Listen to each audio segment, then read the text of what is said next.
So I would say that the key message for me is first, we were asking ourselves, are you going to join us today and yesterday? And actually they answer with a big yes, We have a lot of clients. We were sold out like 3 weeks ago, so it shows the importance for a C-level to get back with each other, reflect with each other, and take time to think about how are they going to plan next.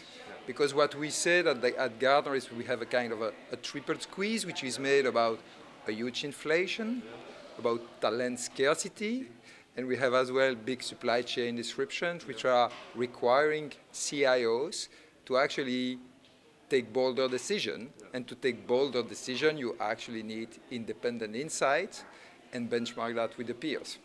And that's what they actually do. So they said a big yes to us, which is amazing. Working with Gartner analysts, we see that there are 3 particular challenges that government CIOs are facing. The first really is to create a shared vision of what digital transformation means, aligned to existing government policies and priorities. And so we see the role of the CIO not only as a technology leader, but really as a leader, a vision in how technology can be applied to improve the scope and the scale of what the government can do and what it can bring to its citizens. And so there are 3 recommendations that we make for our government CIOs. The first is really to establish a shared vision across all the different stakeholders in the government so that the digital transformation efforts that are undertaken are well aligned to that shared vision. That's the first thing.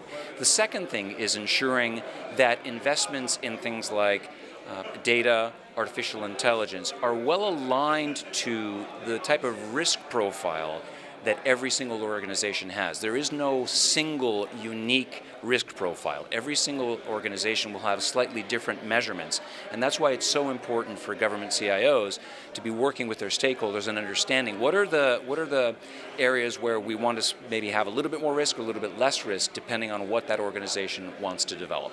So what they could expect from us is more and more to be close to their personal journey, I would say. So the more we go, the more we try to reinvent our product and make sure that we speak to every single one of the roles. So we speak about the CIO, we speak about the CISO, we speak about the CDAO, and a symposium like we have today, we are going to have that on data in May, we are going to have that on security in September, and we are rebuilding our product to make sure that we integrate in their daily decision and execution process. So my message to them is to expect from us to be more and more present in your day-to-day life, I would say, and invest in your people, certainly in these 2 domains, being data and security, because they are 2 big components of their digital success and the success moving forward.